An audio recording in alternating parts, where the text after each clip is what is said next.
An identity crisis can be many things. Losing your sense of purpose, a midlife crisis, returning to civilian life, or simply feeling like you don't belong. My life has been one ongoing identity crisis after another.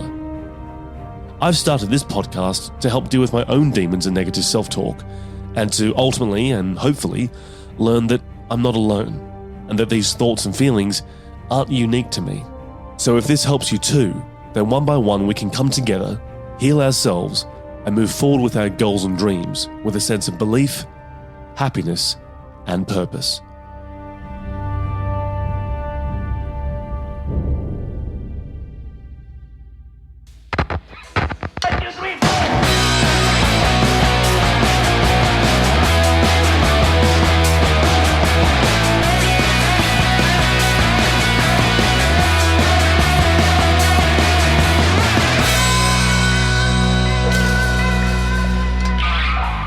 Hi, welcome back to the Identity Crisis Podcast. I'm JNewtz, and my guest today is Ray Jeffery. How are you, sir? I am doing pretty well, sir. Thank you very much for having me on. No, look, it's an absolute pleasure to have you on, and I'm actually looking forward to this chat because the subject that we're going to start talking about, it's something that I've experienced a lot in life with my friends, my family, and just to see how different people go through it.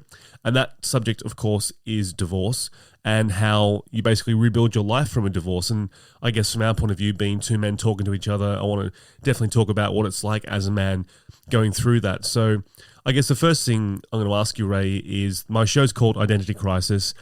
What comes to mind when you hear that term? It's I guess the first thing that comes to my mind is thinking about how you sort of build an identity around certain aspects of your life and even the people that are in your life. And then when things, you go through a massive change in your life, whether it be a divorce, whether it be a death of a friend or something major that happens, then how does that affect how you view yourself and the identity that you project out to others as well, I guess? Absolutely. And I think that's such a wonderful, simple way to express that. It really, really is. So let's talk about your identity as a married man. What was life like pre-divorce for you? Very different to how it currently is. It's all sort of intertwined also with my adherence to the religious belief and the community that I was part of. And so growing up, there was no such thing as dating without the intention of getting married. So when I met my partner, the intention right from the start was that we were going to get married. Probably married the wrong person because of certain aspects of our personality weren't exactly matched. Mm-hmm. But we definitely loved each other. So we had this really strong connection, which lasted for many years. But unfortunately, the fact that we weren't really matched was always a niggling issue in the background. And we tried really hard to make that work for such a long time. So I guess my identity that I built, I held for myself, was of somebody who was incredibly loyal and somebody who I lived my life pretty clean because of the religious adherence as well. Mm. So it was quite it was quite a shock when all of that sort of began to fall apart. And we were together for like 22 years. We met when we were 18 and separated when we were 40. So it's a long time to be connected to somebody on such a deep level, you know, and then to have it all sort of fall apart and it's completely different now. So yeah, look, I mean that's a very heavy introduction. The first thing you mentioned there was, you know, dating with the intention to marry. I mean, I've been watching some TV recently, and one of the shows that I've been watching, some of the characters, the female characters are saying, where's this relationship going and so forth. And I guess it's a cliche where, you know, women need to know the end goal. Where is this relationship going? Are we living together? Are we getting married, having kids and growing old together? But it's interesting to hear that from a religious point of view, you approach dating and probably people within your circle approach dating from, is this person a partner for life, or this person could be a partner for life? And it's interesting how you mentioned that you went through that process without, I guess, doing a compatibility test. Well, yeah, exactly. And I think part of the belief system also includes the idea that as long as you have God in your life, everything is going to work out okay. And I think that also created a bit of a conflict in my mind when things weren't going okay. I thought that I was living my life the way that my God expected me to. I thought that I was doing everything right, and yet still things were falling apart. So that also played into the whole like the crumbling effect of basically everything falling apart. It was quite intense. But yeah, definitely in the initial stages, there's that the whole idea of as long as you have love for each other, and as long as you're worshiping God together, and you have that as your main common goal, then nothing else is going to get in the way of your relationship working out. There was no discussion of whether you're actually mature enough to make that decision in the first place at the age of 20. There was no discussion of like love languages or personality types and how different personalities don't necessarily match. And well, some are more difficult to work with than others, if that makes sense. Absolutely. So yeah, none of that was even thought about before. It was just, well, I have this intense feeling that I'm emotionally connected with this person, and of course the only path that I should be taking is the honourable one of getting married, and of course there was no sex before marriage either. So both of us entered into this without having any experience of another relationship or sexual, physical relationship prior, and so we basically grew into the relationship together because neither of us had that experience prior. So in some ways it was absolutely beautiful, and in other ways it was also quite devastating because of it. What's that saying? That expectation is the path to disappointment. And so we basically went into the relationship, especially me, maybe naively, with expectations of things turning out a certain way. And then, of course, things don't always go the way that you plan. And that sort of ended up with feeling disappointed, I guess, that life doesn't go the way that you expect it to. And that's, again, another really hard lesson to learn. Oh, absolutely. And look, if you don't mind me saying so, you mentioned there, making God happy and other bits and pieces. When we, in the Western world, we hear about other cultures who have things like, arranged marriages and so forth, where, especially like in India, for example, it's like, oh, this, particular, girl has been betrothed to this particular boy because the families are going to unite and so forth. And in the Western culture, we look at it and go, that's fucking crazy, man. But then to hear what you just said, it's basically a westernized version of that. And it's amazing how people in Western society who are very religious, they probably don't compare the two to go, hang on a minute, this is the same thing, just in different words. Yeah, I've never actually thought of it that way, but it's kind of true, because I guess the idea of having a spiritual connection is the recognition that there's something higher than you that so it promotes selflessness. There's something higher than you that you should be working towards or attaining to, whereas it's the complete opposite of living your life for yourself. And if you have either a culture that it becomes that higher thing that you're working towards, or a spiritual goal that is that higher thing that you're working towards, people naturally tend to be attracted to something that is greater than themselves, and they attach themselves to that. And for me, it was because I was born into it, I guess, but my family were adherents to the religion, and so I didn't know any different, and grew up with that same mindset of attaching myself to this thing that was greater than myself. So my dedication to the marriage and my loyalty to it was intertwined with my connection to this idea of selflessness, that there's this ideal that is larger than myself, and that marriage is supposed to be forever. So we just do whatever it takes to make it work. Yeah, it's for the higher good, you know, for the greater good. Whenever I hear the term higher good or greater good, I always think of that movie Hot Fuzz, where they're going the greater good.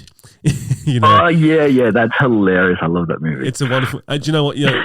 It's interesting, and we'll touch upon this shortly. But you mentioned the word culture before, and before the podcast, you and me referred to religion essentially as a cult, and it's interesting how the word cult is in the word culture. Now that can be that connection is quite interesting. Yeah, and we can explore that a little bit later on. But I just wanted to sort of give you a bit of a a light bulb moment there, or a brain explosion as such, because I'm sure that's going to be an incredible part of our chat. Talk to me about obviously you say there was a compatibility issue at some level with the relationship, but you persevered anyway because that's what your religion and your upbringing basically had educated you to do. What was the signs that showed you that this isn't working and it's falling apart? I think early on it was obvious to we kind of hid it very well. No one really knew. We were like the perfect couple that everyone sort of looked up to from the outside. But from the inside, we both knew that there were serious issues, but we had no idea how to fix them because of the belief that we were taught that worship God and pray and everything will fall into place. There's no point getting outside assistance. But there were cultural expectations as that were probably part of it. My ex-wife had a very European, Middle Eastern kind of a culture, her father being Italian and her mother grew up in Egypt. Whereas my father's family have been in Australia for many generations, and my mother immigrated here from England. So very Anglo-Australian kind of culture that I grew up with, of course intertwined with this religious ideal as well. She also came from the same religion, but with a different culture behind her through her family. So we both had different expectations of what we wanted from each other, but we'd never actually discussed that because we were too young and caught up in the emotional aspect of building a relationship. We'd never actually discussed the day-to-day life expectations. And then I guess it didn't take very long for us to realize that both of us were working full-time and neither of us could give each other what we both expected. The way that her father worked was very, very different to me. And amazing man. I was thinking about it the other day. I really miss him. Like, I felt connected to her father actually before I was even dating his daughter. I worked with him when I was maybe 16, and as a concreter, and really, really amazing man from the south of Italy, not very educated, but hardworking, very loyal, very wise, but an amazing guy. And so I think her expectations of me was that I was going to be somewhat similar to him in some ways, but here I am, just a 21-year-old kid trying to figure out how to be a human, and also I'm also married and no idea how to take on the responsibility of being a husband for her, and then pretty quickly found ourselves pregnant, and our daughter was born. So it was, that obviously completely changed the dynamics as well. It was just, of course, that was quite an interesting change, because I've gone from being a kid to now being a dad, and still being a kid myself. So it was, it was quite an interesting time. In this modern world. I mean, look, my mum's parents, for example, I mean, my mum's mum was 17 when she got married, and this is back in the 40s or whatever it was, or I think it was the late 40s or early 50s, and you look at that and you think, wow, I mean, they were just kids essentially back then, but at the same time, the world was different, and I think back then you probably grew up a lot sooner, and you were probably a lot more adult-minded at that age, whereas these days, the way that society has progressed, or that's a very loose term, I suppose, in some ways, we look at people these days in their mid-20s or early 30s and go, wow, you're not ready to be a mum or a dad just yet. And it's like, yeah, but people half my age, a generation ago, had a kid. It's interesting how society has changed in many ways. As you say, like you were 20-something, 21, 22, still a kid yourself, and now you'll become a dad, and it's like, well, now I need to grow up quickly, and life has changed. I can't be the kid growing up and discovering the world and discovering himself anymore. You now need to teach somebody else eventually, this is the world, and let me guide you through it. Huge change. Well, yeah, true. And I did have dreams or goals for myself, education wise and work wise, that I put in the maybe later basket, because I had to take on the responsibility of caring for my family and providing for them. So with the dropping from 2 wages down to only 1, I had to think seriously about what I was doing to make money, and how to change things to make enough to compensate for her not working anymore. So I kind of went down a more specialist kind of route.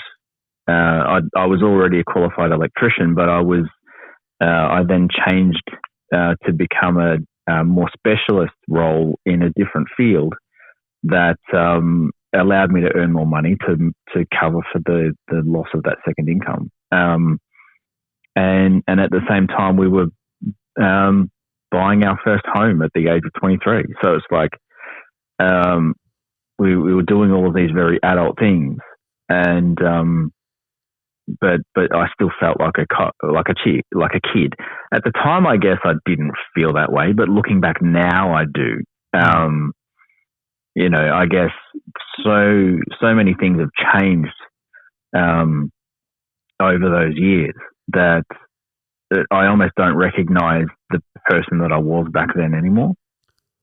And I guess that also plays into the whole, why did the relationship break down, is because over time, the two of us, we grew as people, but we were so intent on being the best parents that we could be that we didn't maintain our relationship.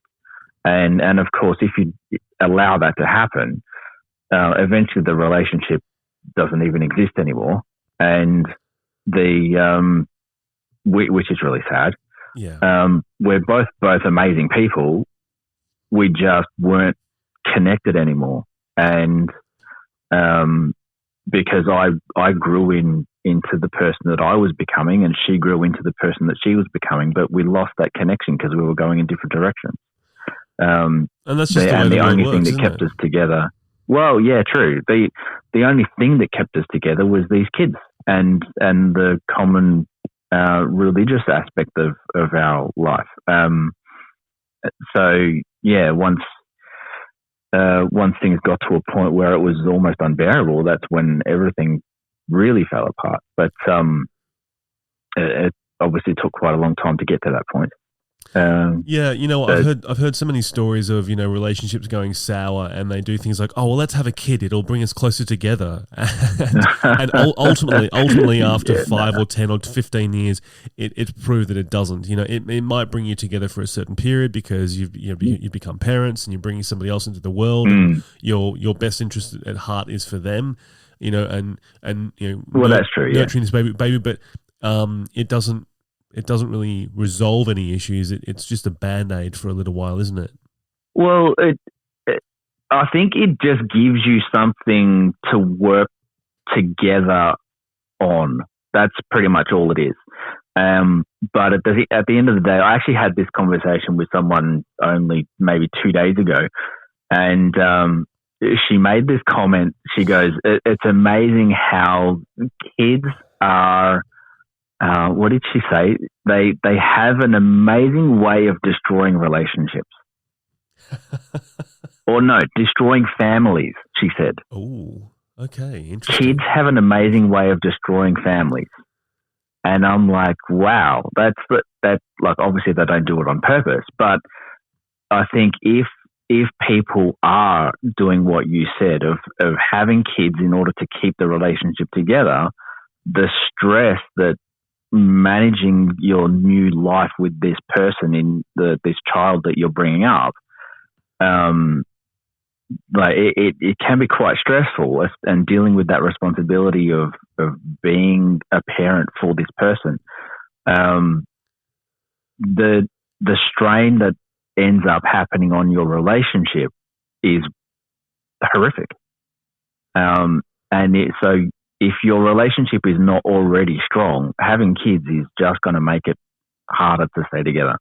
Because you don't have time to work on your relationship anymore. You're too busy being a parent. As much, I mean, that's a heavy statement that you've just said. And the unfortunate thing is there probably would be somebody around the world right now listening to this podcast who could be from a broken home, whether they know that or not. Yeah. And that could be hard for them to hear. And in some ways, this is sort of where the whole... There's plenty of broken homes where both parents still live there. Oh, absolutely. Yeah, absolutely. But I mean, this is sort of where an identity crisis can also be born from, where it's like, yeah.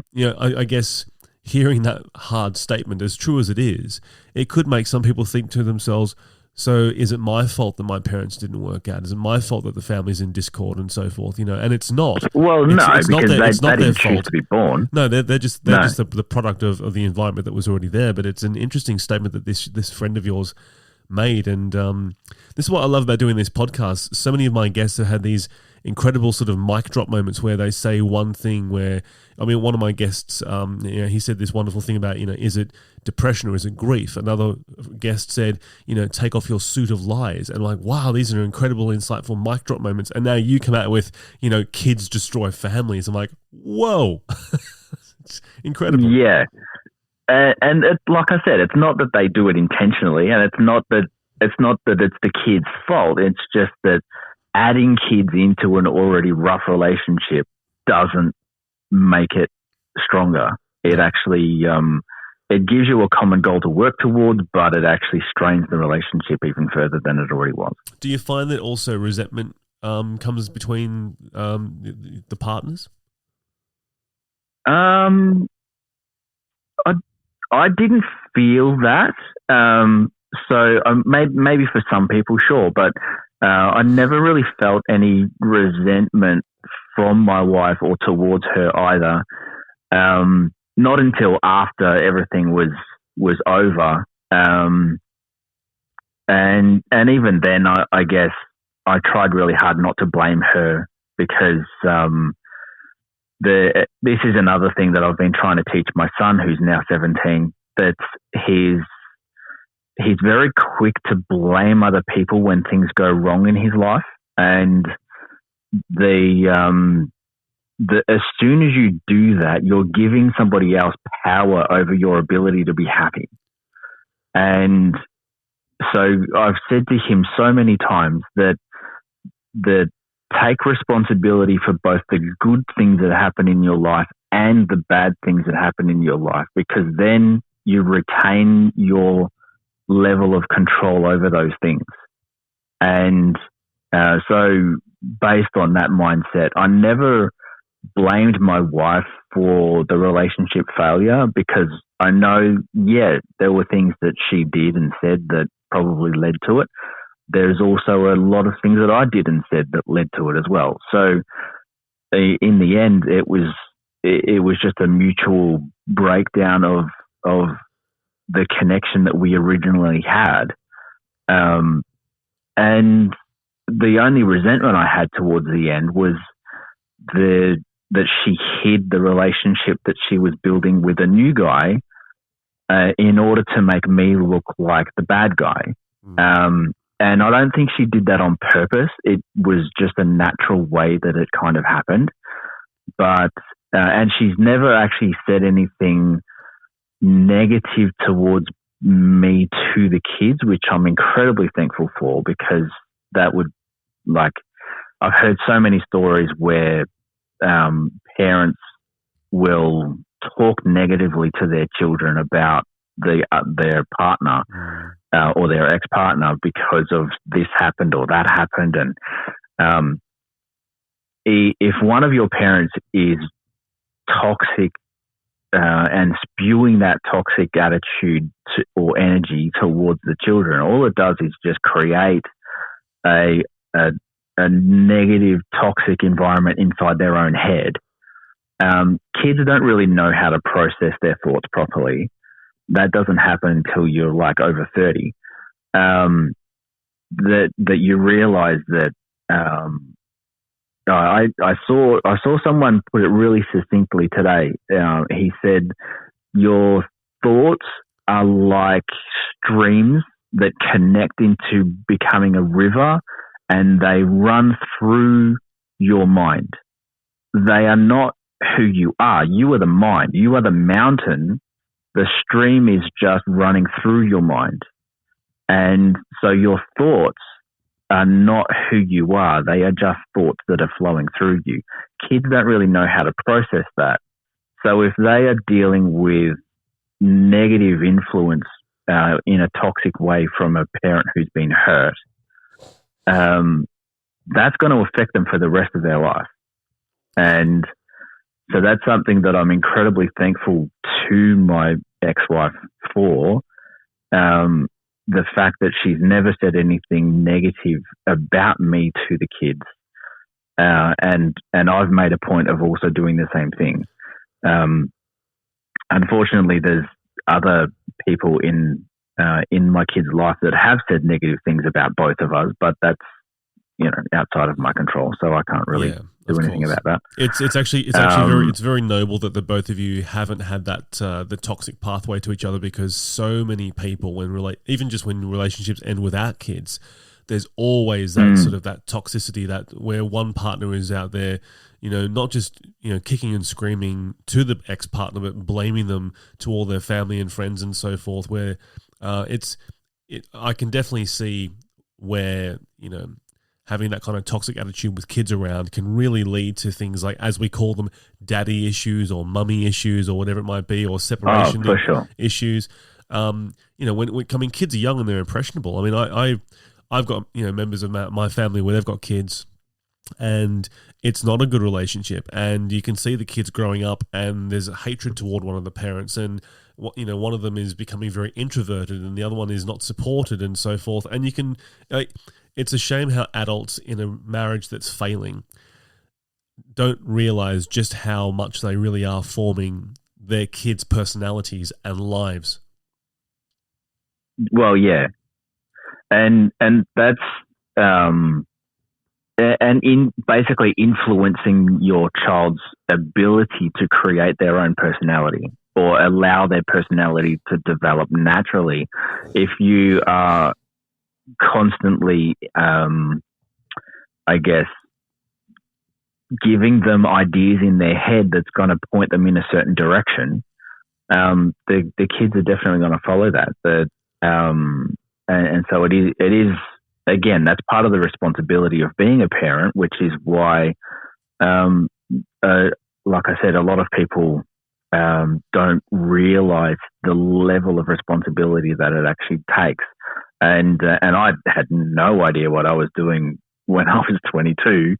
And so, yeah, my daughter was born and I had zero clue of how to be a dad, how to be a parent, how to be a husband to somebody who was pregnant and giving birth to a daughter and supporting her while she's not sleeping through those early years. And, you know, I did my best, but was it good enough? Maybe. I don't know. It was all I could do when I was a kid, and I had no idea what I was doing. I was just making it up as I went along. I guess it comes down to that old saying that nobody can ever teach you how to be a parent or an adult. You just need to find your own path.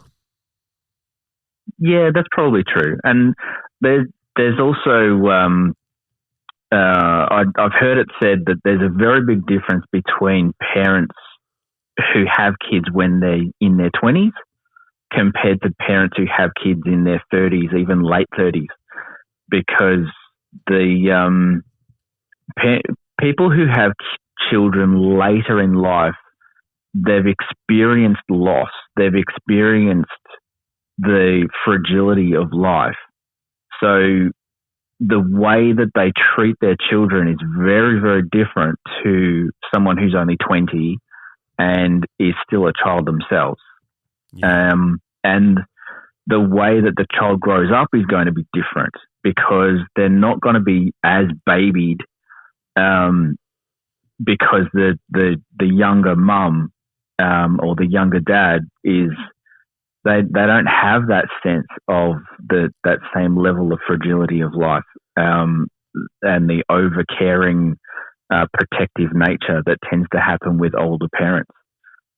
So that's another aspect, I think, but that's obviously a completely different conversation to what we were planning to have. Yeah, absolutely. But it's amazing how there's so many complex issues when it comes to relationships and parenting and everything else. So let's now talk about the end of the relationship when the divorce was clearly on the cards. How did that make you feel? Yeah, definitely like I'd failed at life.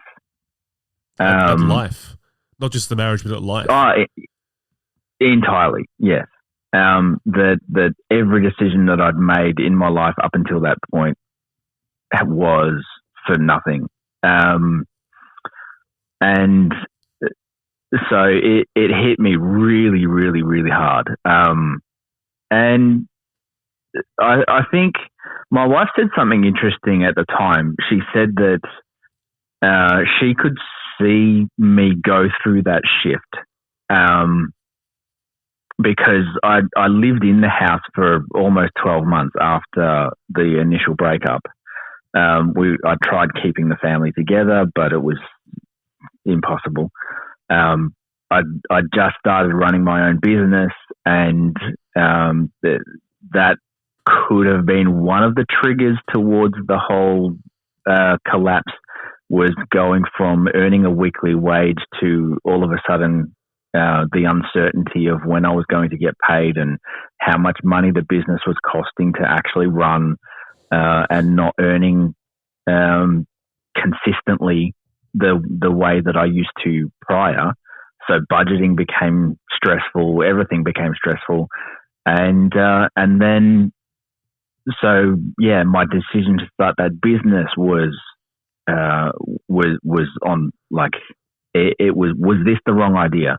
Then it was like having children with this person, was that a good idea or not a good idea? Because I don't regret having these 4 beautiful people that I've created or helped create. And the relationships that I'm building with those kids, and yet the relationship with their mother is falling apart. And was it the right decision to adhere to this religious ideal that I had lived with all my life, only to have everything crumble away from me at the end anyway. All of those questions went through my mind. It is the life path that I'd taken, and the friendships that I'd built along the way.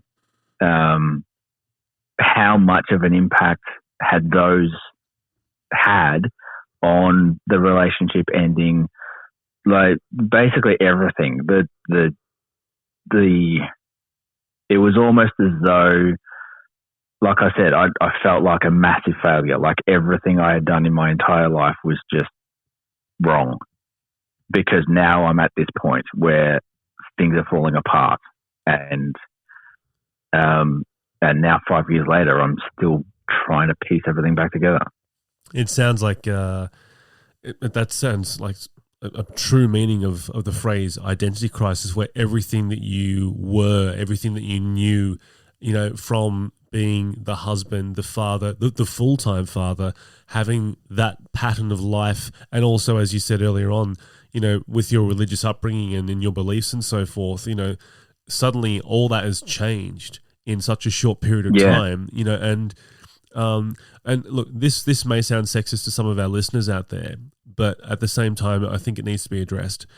There is, I think, a lot more emotional weight in a divorce from a man's point of view. Don't get me wrong, I'm not undermining the emotion that women go through as well, but having seen a lot of men going through divorces and failed marriages, it's very, very hard. I mean, an old colleague of mine, he went through a divorce, and he said to me, thank God I didn't have any kids, but he was so bitter about the whole thing. He said she took everything. She took the money. She took the house. He had to get a new job because she also, basically destroyed his reputation. He said, I've basically been left to pick up the pieces of my life, find new find a new place to work, find new friends. It's basically a complete rebirth, find who I am now. Yeah. And he said, and as crude as it sounds, he says, whereas she can go out there, she's got the house, she's got the money, and she can open her legs to somebody else, and she can rebuild another life quite easily. And as I say, I know that sounds somewhat very harsh and sexist, and if anyone's listening who's triggered by that, I'm sorry, but unfortunately these are the facts of life. As a man, I think people aren't really speaking too much about the emotional impact that men go through.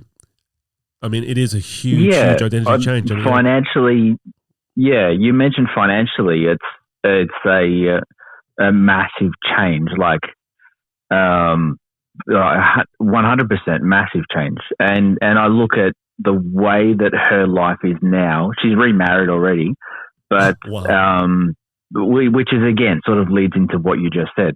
We came to an agreement where she would keep the house, and the idea behind that was to maintain stability for our children, so that they didn't have to go through a period of being uprooted from their community, their school, their support network. While it's hard enough for a kid to go through the marriage breakdown and the separation and divorce process, for them to also have to move home, move schools, change their support network, everything would have been even more horrific. So I literally made a choice, was I either fight to get something out of this, because we could have sold the house, which would have benefited both of us financially to be able to rebuild with the money that we get from that property sale. Instead, I allowed the decision to keep the home for our children and took a massive hit myself, because in order to do that, then you have to go through lawyers because of the house still had a mortgage. So in order to get my name taken off the mortgage, that has to go through the lawyers. Everything has to be on paper. That then brought into, okay, well, what are the two main assets? Basically my super, because she hadn't worked for most of the marriage, or maybe like half, and only earned half as much as I was earning when she was working. So the amount of super that she has is significantly less than mine. And then we had the house. So legally, if there's no kids involved, you split everything 50-50. I had agreed to allow, because I knew that emotionally I was a mess and I wouldn't have been able to look after the kids and work and support them the way that she could. So I allowed her to have majority custody of the kids, and I would see them only every second weekend, which is what still happens now. That then means on paper, she has the kids 80% of the time or more. So then the financial separation becomes 80-20 because she has the kids that amount of time. So she was entitled to at least half of my superannuation, and I was entitled to only 20% of the house. But we ended up agreeing that they would just write my name off the mortgage, and rather than me getting money from the house and giving her money from my super, we just called it even. So I get to keep all of my super. She gets to keep the house, which is great, but it means she could literally sell the house tomorrow if she got in financial crisis. I can't access my super until I'm nearly dead. So, well, retired. That's 30 years away. So if I, well, maybe not 30, 20, whatever. I'm 46 now. So a long time, a long time in the future. Yeah, it's long enough to not even be viable. So that aspect again sort of leads into what you were saying before about how financially women are typically better off going through a divorce. But when it comes to identity, especially because of the blame game that a lot of people tend to make, because no one wants to publicly admit that it was their fault. And although she wasn't actively promoting the blame game, it just naturally occurred that way, that because she was at home with the kids in the house and I had left, naturally everybody in our community assumed that I was the one that had abandoned my beautiful wife and children, so therefore I must be a massive asshole. Yeah. And again, I'm like, okay, I'm going to take that on the chin because there's no point fighting over this. Again, it's just going to create more negative impact upon my kids. I'm just going to walk away and allow people to think whatever they think, because what they think it's not real. I know that it's not real. They can think whatever they want. And, but at the end, it meant that I couldn't be a part of that community anymore. But the thing is, you're from what you're saying to me, like there is so much emotional burden that you're taking on, going, okay, I haven't got the house, I haven't got the kids, I'm no longer married. Yeah, okay, the community now hates me, I can't be a part of that. My friends think I'm the arsehole for walking out. It's publicly perceived that I'm the one who gave up on the marriage and blah, blah, blah, because I'm the one who is no longer in the house. I mean, and a lot of men really do repress and push down any of the emotions associated with any form of, grief or depression or anything like that. And it's not healthy. It really isn't healthy. So, and you mentioned before that your ex-wife is now remarried. As you say, you're still 5 years later after the divorce, you're still rebuilding your life. How has all of this made you feel? And I mean, going through all of that and seeing her move on and get married, how is all this making you feel over those past 5 years? It's been really difficult. And I'm noticing also within myself how the progression towards healing has been taking, especially when it comes to having my kids come and stay with me for 2 nights every second week. At the start, it felt whenever I had the kids here, it was very much a reminder of what I've lost. So having the children in my home was 100% a reminder of everything that I've lost, because I'm not in my home. I'm living somewhere else now, and my kids have to come and stay with me. And when they were there, it's like I love having them in my life.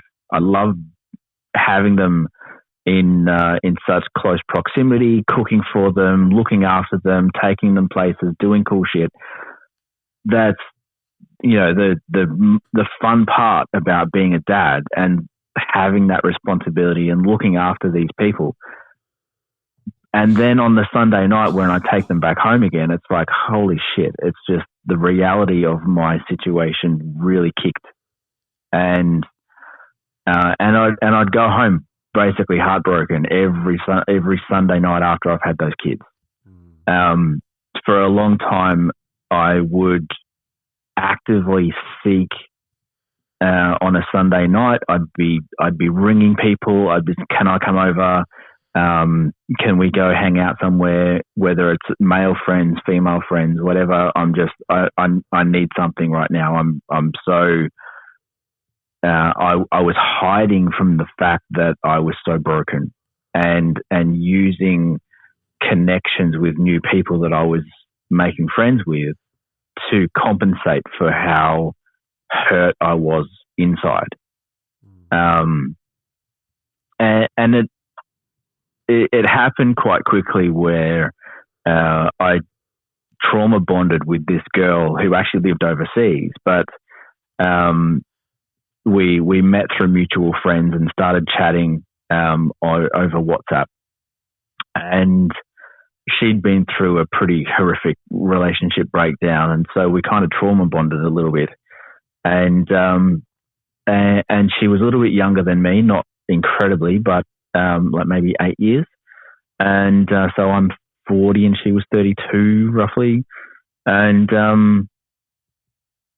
so again, that sort of the way that ended up playing out was when people found out about this connection that I'd made with this person, which was almost addictive, because I was, you know, how a trauma bond kind of works. It's like, oh yeah, you become so emotionally reliant on this person to help you through whatever you're going through, and under the guise of you're also helping them as well, and that it's a beautiful relationship that you're building. It's addictive, and it very quickly went from this person that I was talking to all of a sudden I'm buying plane tickets and I'm flying over to see her. Wow. And then of course when people found out about that, that was the clincher that gave the religious leaders the authority to officially remove me from the ranks of being a member of the congregation. So and once that happened, that also changed a lot of things, because although I knew what I was getting into, because I was no longer officially connected to the religion, even though I'd sort of disconnected from a lot of friends, a lot of people, officially now I was no longer a member, and they announce it publicly to everyone that this person is no longer a member of the religion. Everyone has the obligation then of shunning and cutting me out of their life. The hardest thing that happened post that time was my daughter getting married and having to stand up the back of the wedding ceremony and watch my ex-wife walk her down the aisle and say, "I do," to give this woman away, while I'm standing up the back, all because of this religious belief that my family have attached themselves to, which meant that I was no longer allowed to take part in any official events, and that's something that no daughter should have to go through. No. That would have been horrible for her. So horrible. For her, exactly. it was hard enough for me, but for her to have to go through that, all because of this religion and the rules that they adhere to. And like I said to you before we started recording, that while I was a part of it, it made total sense, and I understood everything as though it was real and the most beautiful thing in the world. But then going through this experience of being separated from my family, no longer able to even eat a meal with any member of my family.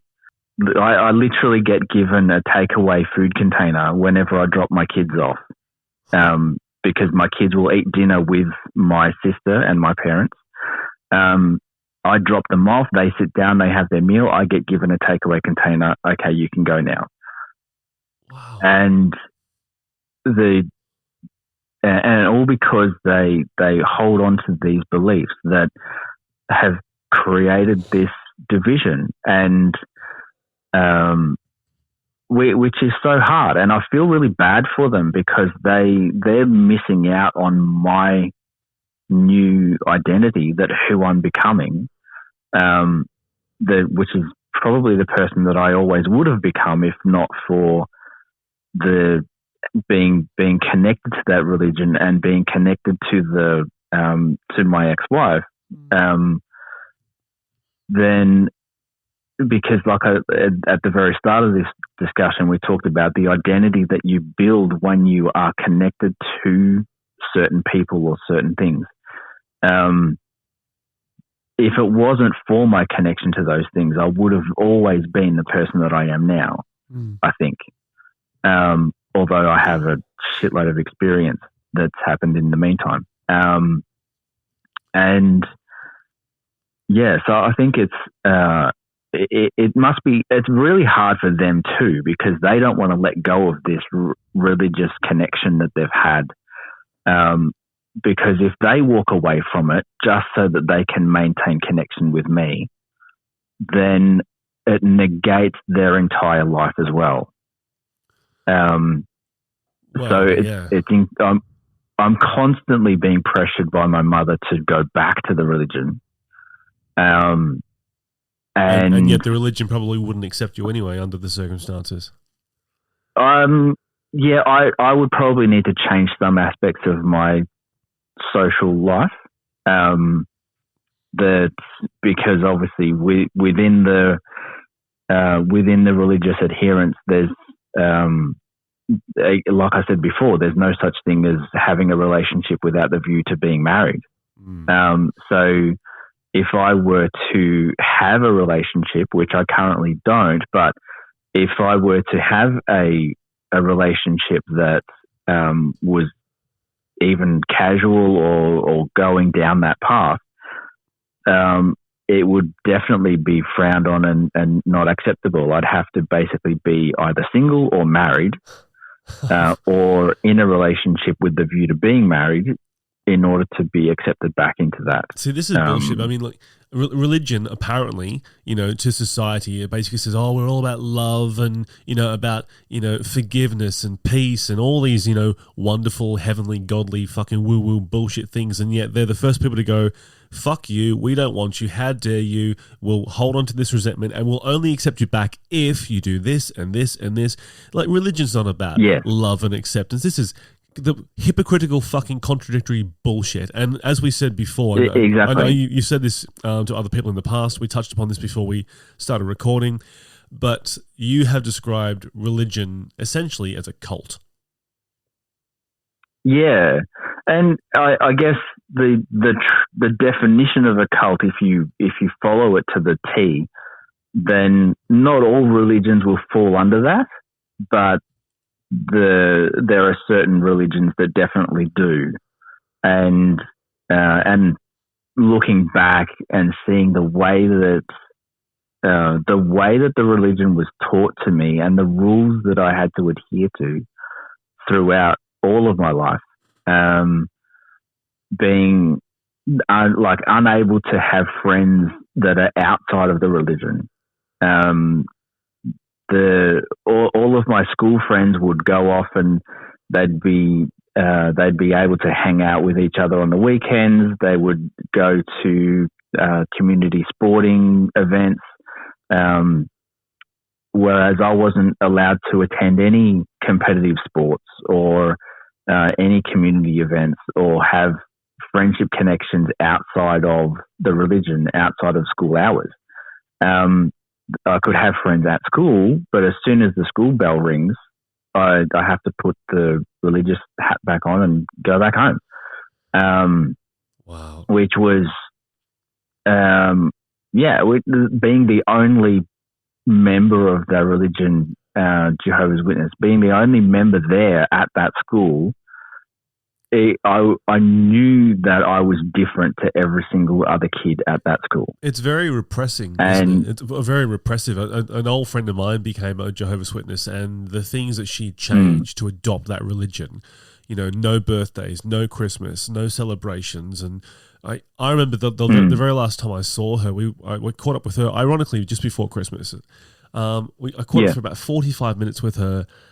Started off really happy, really chatty, and then at the end of that 45 minutes, I drove away, and I thought to myself, she's just taken all the energy out of me. I felt so negative and drained and zapped because it was just all about, this, and we don't do this, and I don't believe in this, and this has now changed, and it was all about the we, and it's like, wow, and I haven't seen or spoken to her ever since, and that was a very long time ago, and I've got family members who were JWs as well.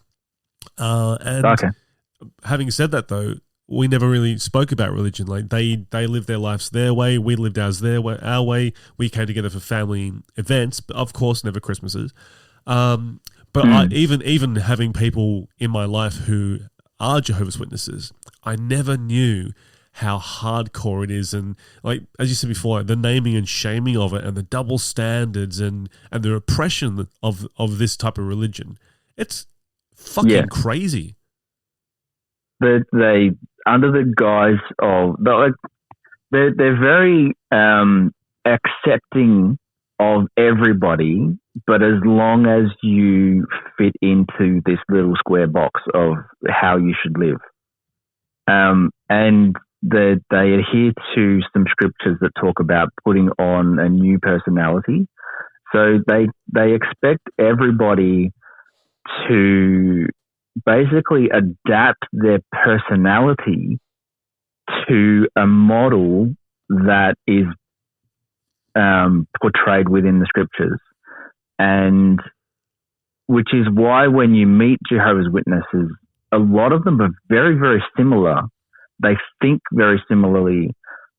And growing up in it, it's almost like everyone's the same, and if you are slightly different, which I always felt like I was,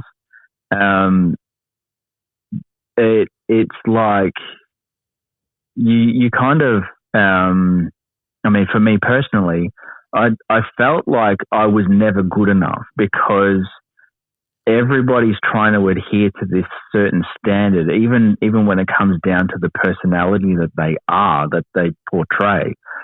The identity that I had for myself was in conflict my entire life because I felt as though who I was on the inside was different to that, and that because I was not that way, I didn't meet those ideals, that I was never good enough.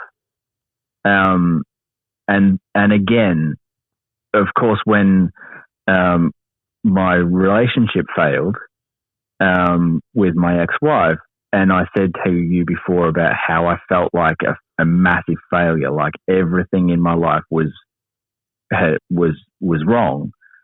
That sort of also came out. So all of those feelings of never being good enough, that all just came out like a wave. Like I worked my ass off in order to provide for my family, but it was never enough. I basically rebuilt the house with my own hands, but the end product was not enough. It was not. It either wasn't finished to the standard that she expected, or it was. It just wasn't good enough. And I kind of felt that way about a lot of things throughout most of my life. But it was always under the surface until I got to the point where the relationship broke down, and then it all sort of came out and became. That's when it sort of became open and exposed. And I guess when coming back to the whole identity crisis thing, that kind of is where it all, how it all sort of fits together. So the disconnection from the religion and also going through the divorce. That's why I can't. I can't separate those two things happening.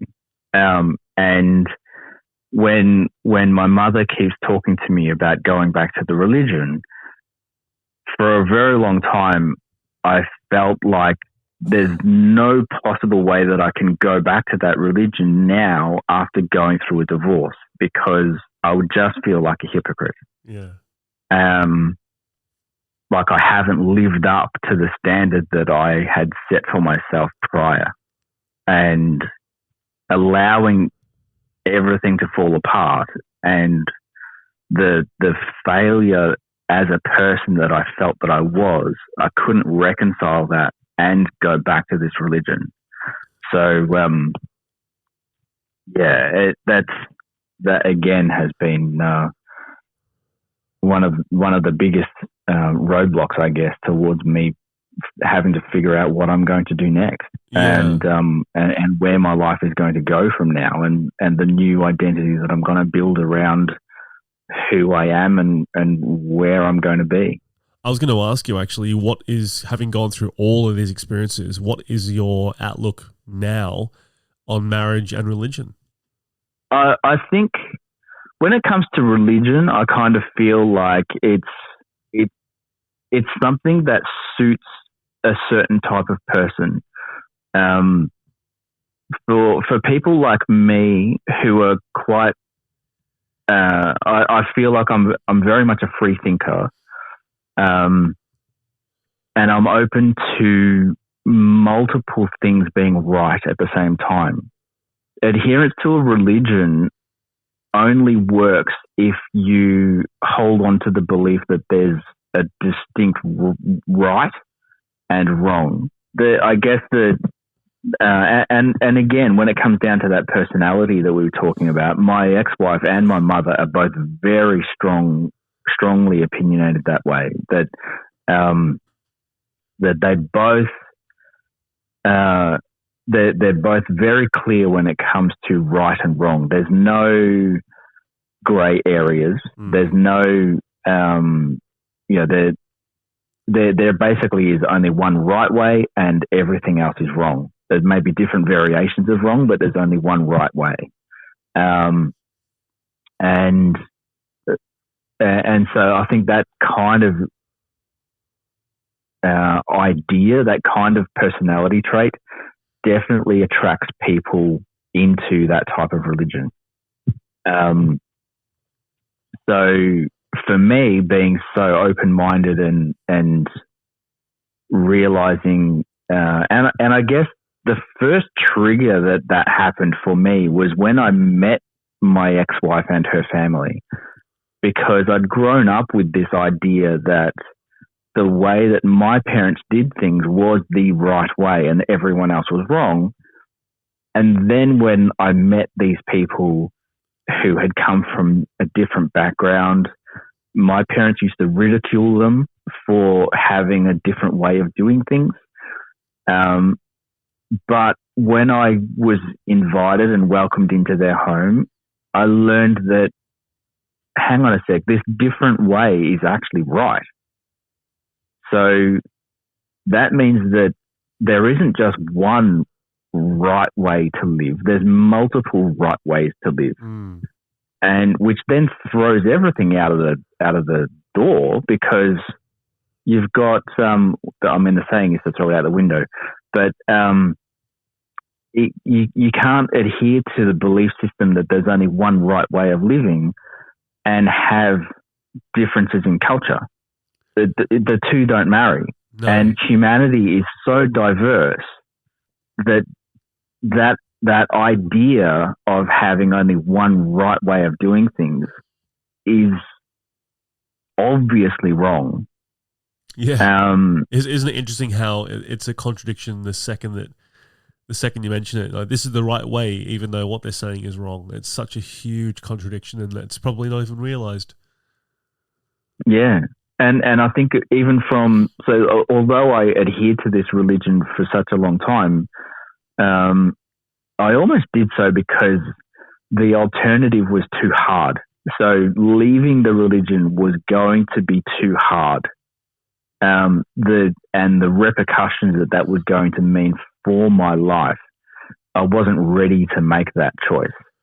And then when it became forced upon me through going through the divorce and then the choices that I made afterwards that sort of led to me being disconnected officially from the religion,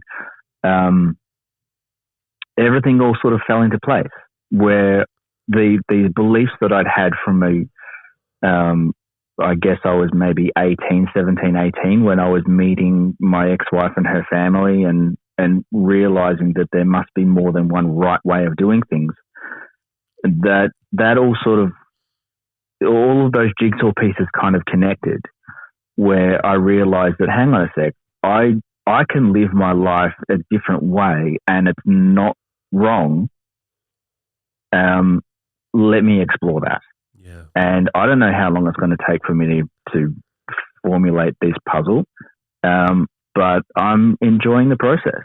For me to go back to the religion would be like undoing all of the jigsaw puzzle work that I'm piecing together to try and fit back into a mold that I no longer fit into. Yeah, of course. Which again, it's like that suit of lies that your other guest talked about. Like, for me to go back to that religion, I'd have to put back on that a different set of clothes, a different personality, a different identity, in order to fit in with the mindset that the people have within that religion. Yeah, and where there's only one right. I'd have to shut down my curious mind and accept the their idea that having a curious mind is wrong.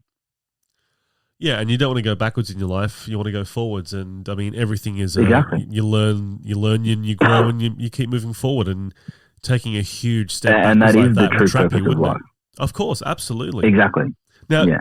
So that's obviously how your outlook on religion and so forth is at the moment. What about marriage? How is this entire process, not so much affected? How has it sculpted your opinion on marriage?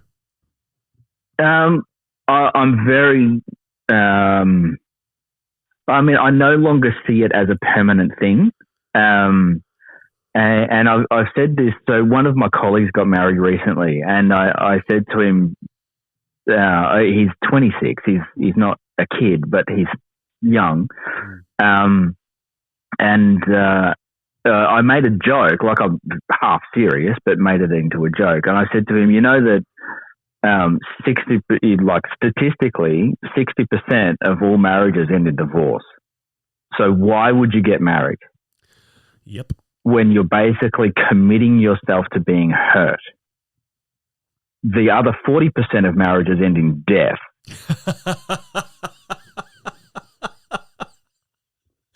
And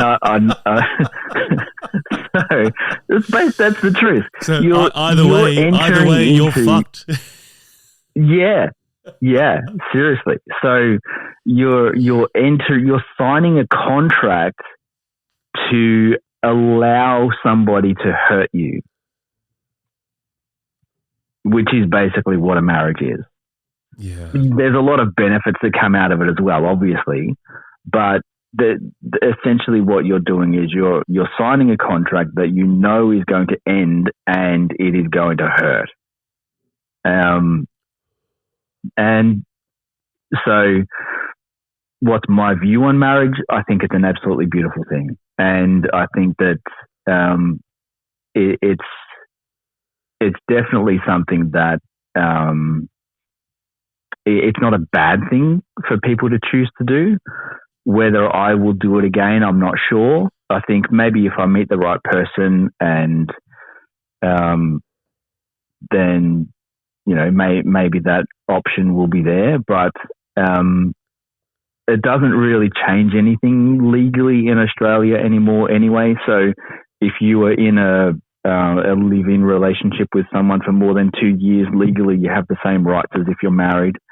So the only thing would be the social aspect of how people would view you if you're in a nursing home and you're 94 and you've just got a de facto relationship. I think that for some people, they see marriage as a more socially acceptable thing for older people, maybe. Well, I think at the moment, but I think that by the time you're of that age, by the time we're there, it'll be different. I mean, look, be different. Statistically, and I've said this on stage before. Statistically, retirement homes do have the highest form of STDs, and you can read into that however you choose to. So, thoughts of marriage aside, those are the statistics. Yeah, true. Yeah, you're right. I think marriage is a beautiful thing with the right person, and it's not something that you should just race into and just do just for the sake of doing it. You do need to find the right person to have that experience, because if and when things go sour, it's a huge burden. And as I said at the beginning of this conversation, I've had family go through it, I've had friends go through it, you've gone through it. You want to be sure that if you're going into that marriage contract, as they call it, that it's not going to be something that's going to fuck your life up in 5 years' time or 10 years' time. You'd hope that it was going to be a lasting thing, because the emotional burden and stresses that come along with it, plus all the financial thing as well, it's a heavy cross to bear. Well, yeah, true. And not just personally the emotional cost, but also for my own children as well. So I think because they spend most of the time with my ex and her new marriage partner, for me to get married when they only spend every second weekend with me, the fact that I've been single for these 5 years. I've had a couple of girlfriends along the way, so I haven't been completely single, but unmarried at least, and not in a live-in type relationship with somebody either. That has allowed my children to still feel as though they are the most important part of my life. Yeah. Whereas if I get married, then my children might feel as though they are intruding on this new life and this new relationship that I've created with this new person, because now there's somebody else involved. And particularly if she has kids that she brings into it, or if I have a kid through that marriage, how is that going to affect my children and the emotional connection that they have with me when all of a sudden I've brought someone else into my life that's potentially as important as they are? That is something that I also consider very seriously. So, I think that's probably something that maybe I haven't heard anybody else talk about before, but it's definitely on my mind. Well, look, and it is good that it is on your mind, because it, I think, once again, as you say, coming down to being the father and so forth, it isn't just about you, it's about, your children. And it's nice to know that even after all those years of marriage and after all the years since the divorce, that's still the way that you run your life and you have your morals and values, which I think is incredibly commendable. Now, let's just quickly talk about part of your rebuilding process to sort of wrap this conversation up. Now, of course, Mm-hmm. I know that you've gone through the Mantastic program. You're still going through the Mantastic program. For listeners, I've had Tommy Bellman, who runs Mantastic, on the show. You can find him on episode 13. It's an incredible program for men all around the world. What has Mantastic done for you as far as rebuilding of your life? I think it gave me a base to build upon, and because my emotional regulation has been fucking like a roller coaster for the last 5 years and still is unsettled. My ability to maintain the trajectory through the Mantastic program has definitely suffered, but I tend to start and then drop off the bandwagon, and then I'll restart it, and then I'll drop off the bandwagon, and then I'll restart it again. And so, I also feel like the connections that I've made through it as well have been really good. And there's only a couple of people that I talk to regularly, but they're knowing that there's people in different stages of life that are using the systems that Tommy's put together through the program as a base to build on. His whole philosophy is to reverse engineer the steps that you need to take to achieve your goals faster, and to get rid of that whole unable to see the forest because of all those trees in the way. That's been a massive thing in my mind, and it's been a massive block to my progress, is I can't see the path forward because there's too many trees in the way. And so having the Mantastic program there in the background while I'm trying to rebuild everything else at the same time, it's sort of given me a base to work off, and I keep always referring back to a few things that Tommy has said and the acronyms that he comes up with to put your best next steps, and just try to simplify everything down. And what does he say? Follow the damn instructions. Like, you work out what your values are, which for a long time I struggled with that, because all of my values when I first joined the program were in turmoil. I was no longer married. I was no longer a full-time father. I was no longer trying to build a business. I was no longer adhering to a religious ideal and connected to all of the communities that I was prior. So the going through that process of trying to find what my true core values are, and then building some goals around that and making those steps. I've probably done that 5 or 6 times. And again, how I touched on before, I didn't touch on it, I actually talked about it, about feeling like a failure. That whole process it wasn't a one-time event. It was a cycle that kept on coming and coming and coming and coming. Sometimes I'd go a few months where I feel really good. Sometimes I'd just go 3 weeks. Sometimes I'd be really down for 6 months. Other times I'd be down for a couple of days and then I'm back on my feet again. But having that in the background as something that I can go back to, and I go, okay, well, follow the damn instructions. What are your true values? What are the goals that you want to achieve? What are the steps you need to take to get there? Let's just start making progress. And it's funny, while you're making progress, you don't really notice it until you look back.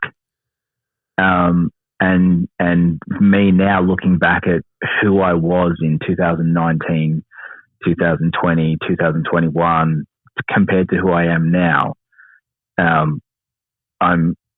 feel like I'm so much more stable as a person after joining Mantastic. And yeah, it's definitely, even though I haven't been consistently following it because of the multiple setbacks that I've had emotionally, I can definitely see how I am in a better place now than I was then, even though I don't feel like I'm any closer to achieving any of the goals. But I know that I'm much more stable, and probably in a better place to build upon achieving those goals. Yeah, that makes sense. Oh, perfect sense. And look, I can definitely assimilate to that myself, and I think it's a very good way of putting it forward. You know, it's building the foundation mentally and emotionally to then move forward with your goals, because you can move forward with the goal, but if you're not mentally prepared or emotionally prepared, you're not going to achieve the goal, you know. So you need to get that foundation right, and that's part of the follow the damn instructions, of course. So listen, last question for you, Ray, just wrapping this up now. For anyone who's listening to this who is going through a divorce or who is recently divorced, what is the best advice that you can give to somebody to help get through this stage and move forward and rebuild their life? I think understanding what happens to your brain when you go through trauma, that trauma is not necessarily something bad that happens to you, but it's also the good thing that didn't happen. So the expectation unrealized also will cause you to have a traumatic experience. And that the scars, like if somebody hurts their leg, you can see that their leg is hurt. If somebody is hurt emotionally, you cannot see that. And most people will not understand what you're going through. And you have to give yourself time to heal. You have to do the things necessary to heal. If your leg is hurt, say you've broken your leg and there's bones sticking out of your skin, you don't just walk it off. You have to go to the hospital. You have to get the surgery. You have to get your legs bones reset, and all of the muscles repaired, your skin, everything else has to heal before you can even consider doing any rehab, which then takes a lot of time before you get to the process of considering yourself relatively healed. But emotional trauma is exactly the same. It takes a long process, and most people won't understand it, and you'll feel like a failure, but you just have to go through the process, and eventually you'll come out the other side. But you definitely need to allow yourself that time. And ultimately, of course, just be kind to yourself at the same time. Yeah, and it's very, very easy to fall into some level of addiction, whether it's you become addicted to work or alcohol or binge watching or whatever it is. The amount of people, I was talking with my friend the other day, not just about divorce, but also being disconnected from a religious entity like I was. The amount of people we know that have fallen into some level of addiction is incredible. And we lost count of how many suicides we knew of people that have either been through a divorce or left the religion, and the emotional trauma was so severe that they could not go on. And it's horrific, and you need to allow yourself the recognition that, hang on a sec, I've been through a horrific thing, whether it's the unmet expectation of the forever ideal, or if it's something absolutely horrible that's happened to you because your wife cheated on you or your husband's cheated on you, or the financial shit show that tends to go on, and I didn't go through it, but when you have to go to court to sort out your custody, like that takes a massive emotional burden on every single person who goes through it. And if you don't allow yourself the time to process that and to heal from it, you're going to be walking around with a broken leg and bone sticking out for the rest of your life. And everyone's going to look at you like, hang on a sec, why is this guy even here? Yeah. Look, and I get that at work. Like, people say to me, why is this guy, like, not to me, but I've heard people say, why is this guy even here? He can't even function on these everyday tasks that everybody else is doing. Why can this guy not do it? And like, it's because my leg's broken emotionally. Yeah, as we said before, just give yourself time to heal, and I think that's what it ultimately comes down to, and realize that, of course, you are not alone. Look, Ray, thank you so much for opening up on this podcast. It's been so insightful to hear your journey, not just through the marriage and the divorce, but also through, I guess, the divorce of the religion. It's been, there's been a few huge mic drops moment there. So thank you so much for sharing your journey with me and my audience. No problem. I was happy to be here, and I think that you're doing a great job. Thanks very much, man.